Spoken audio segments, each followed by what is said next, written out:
열왕기상 22장 13절에서 28절까지 우리 한 목소리로 함께 봉독하겠습니다. 미가야를 부르러 간 사신이 일러 이르되 선지자들의 말이 하나같이 왕에게 길하게 하니 청하건대 당신의 말도 그들 중 한 사람의 말처럼 길하게 하소서. 미가야가 이르되 여호와께서 살아계심을 두고 맹세하노니 여호와께서 내게 말씀하시는 것 곧 그것을 내가 말하리라 하고, 이에 왕에게 이르니 왕이 그에게 이르되 미가야야, 우리가 길랏 라못으로 싸우러 가랴 또는 말랴.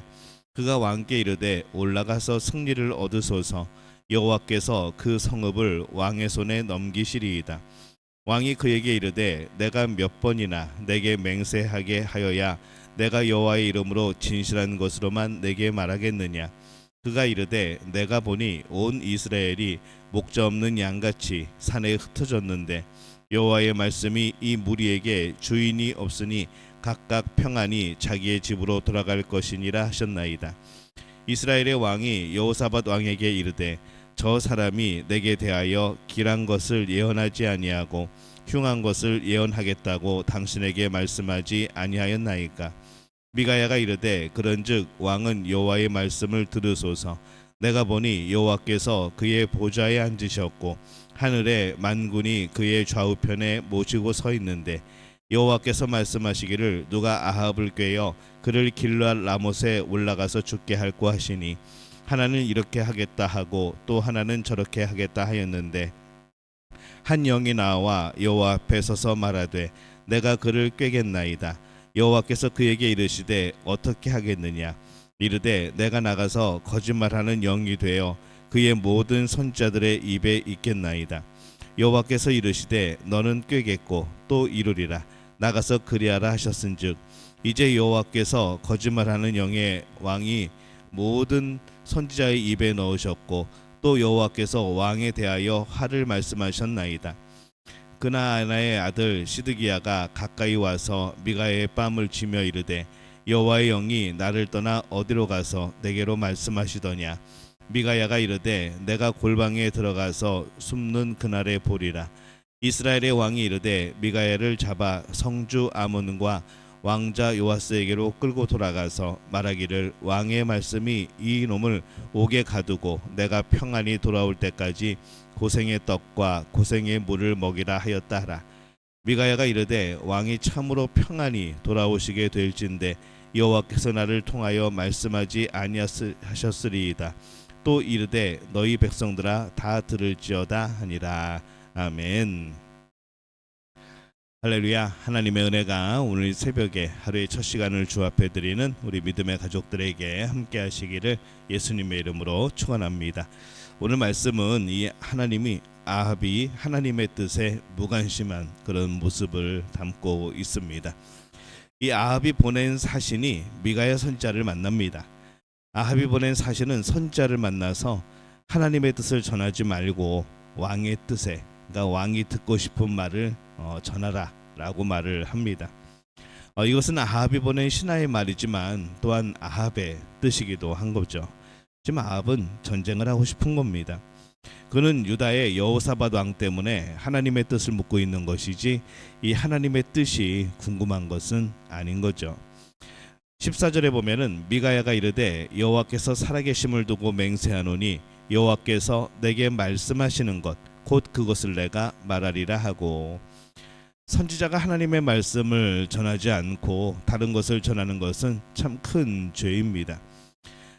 선지자는 어떤 외압이 있어도 하나님의 뜻을 전하는 것을 포기해서는 안 되죠.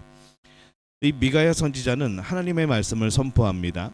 17절에 보면은 그가 이르되 내가 보니 온 이스라엘이 목자 없는 양같이 산에 흩어졌는데 여호와의 말씀이 이 무리에게 주인이 없으니 각각 평안히 자기의 집으로 돌아갈 것이니라 하셨나이다.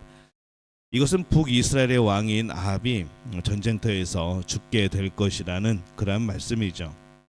또 18절에 보면은 이스라엘의 왕이 여호사밧 왕에게 이르되 저 사람이 내게 대하여 길한 것을 예언하지 아니하고 흉한 것을 예언하겠다고 당신에게 말씀하지 아니하였나이까. 이렇게 말을 합니다. 여전히 아합은 하나님의 뜻에 관심이 없습니다. 하나님의 뜻으로 또 여기지도 않았습니다. 단지 자신의 예상대로 미가야가 흉한 것을 예언하였다라고 말을 하죠. 엘리야의 예언 때에 회개하던 모습이 어디로 갔는지 찾아볼 수가 없습니다. 하나님의 말씀이 전해지면 그것에 대해서 우리는 진지하게 생각해야 됩니다. 그것이 하나님의 말씀인지 그렇지 않은지를 진지하게 생각하는 것이죠. 그러나 이 아합은 하나님의 말씀이 아니라 단지 이 전쟁의 승패에 대한 것만 생각을 합니다.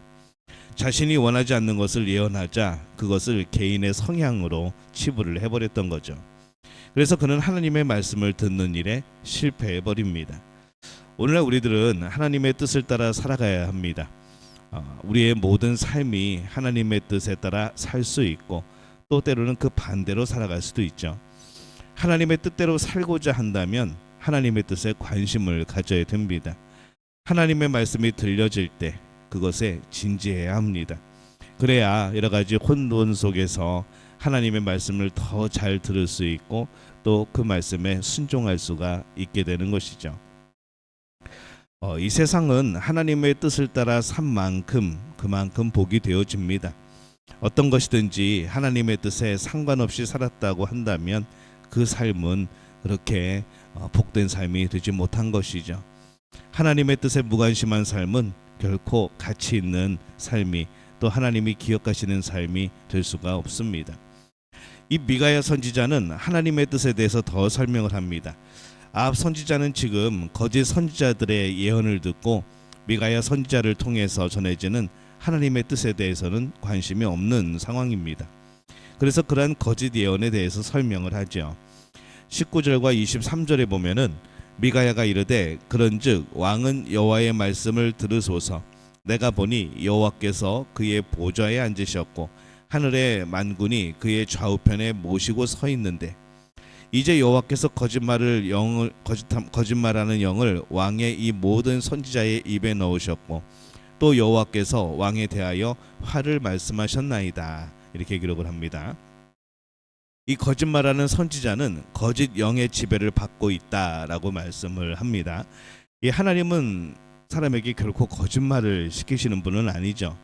그렇기 때문에 이 거짓의 영 그것은 사탄이 그 일을 하고 있는 것으로 보이고, 근데 그것 또한 하나님께서 거짓 선지자의 입에 거짓의 영을 넣으셨다고 표현하는 것은 그 또한 하나님의 통치 속에 있음을 그렇게 표현하고 있는 것으로 보입니다. 이 말씀에서 하고자 하는 것은 아합에게 전쟁에 대해서 긍정적으로 말하는 선지자는 모두 거짓 영으로 거짓말을 하는 것이라는 겁니다. 많은 사람이 그것을 말한다고 하여서 그게 꼭 옳은 것은 아닙니다. 거짓의 영은 사람들 속에서 거짓을 조장하는 경우가 많죠. 그래서 하나님의 뜻을 말할 때에도 우리는 분별을 해야 합니다. 하나님의 뜻이라고 말하면서 거짓말을 말하는 사람들이 많은 거죠. 오늘날에도 그렇습니다. 하나님의 말씀이라고 하는데 말씀에 대한 이해 없이 오해하여서 멋대로 전하게 되어지는 또 그렇게 듣게 되어지는 경우들이 많습니다. 또 뭐 이상한 계시를 받아서 하나님의 뜻이라고 말하는 사람들도 있습니다. 하나님의 뜻에 대해서 진짜 관심이 많다면 그러한 것을 분별할 수 있어야 하죠. 또 분별해야 합니다. 이 아합은 미가야 선지자가 자신에 대해서 옳지 않은 것을 좋지 않은 것을 예언하였다고 해서 감옥에 넣어버립니다. 27절에 보면은 말하기를 왕의 말씀이 이놈을 옥에 가두고 내가 평안히 돌아올 때까지 고생의 떡과 고생의 물을 먹이라 하였다 하라. 이렇게 기록을 합니다. 이 안 죽을 만큼 먹을 것을 조금 주라는 얘기죠. 이 아합은 자신이 살아 돌아올 수 있다고 생각을 한 것 같습니다. 그는 미가야가 전한 하나님의 말씀에 대해서 전혀 고민하지도 않고 고려하지도 않습니다. 그러나 그가 그렇게 쉽게 거절한 하나님의 말씀은 사실은 어떤 것보다도 그에게 있어서 중요한 말씀이었던 거죠. 그는 그 말씀대로 죽임을 당하게 됩니다. 하나님의 말씀을 무시한 대가입니다. 아합은 유다왕 여호사밧의 도움으로 하나님의 말씀을 듣는 그 과정까지 이르렀지만은 사실 그것을 마음속으로 무시합니다.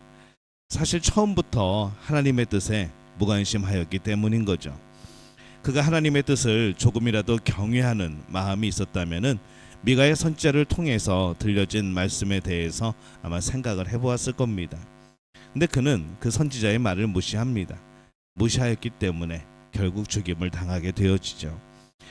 이 하나님의 뜻은 우리가 살아가야 될 모든 것입니다. 그런데 그것을 참 구별하기가 쉽지 않습니다.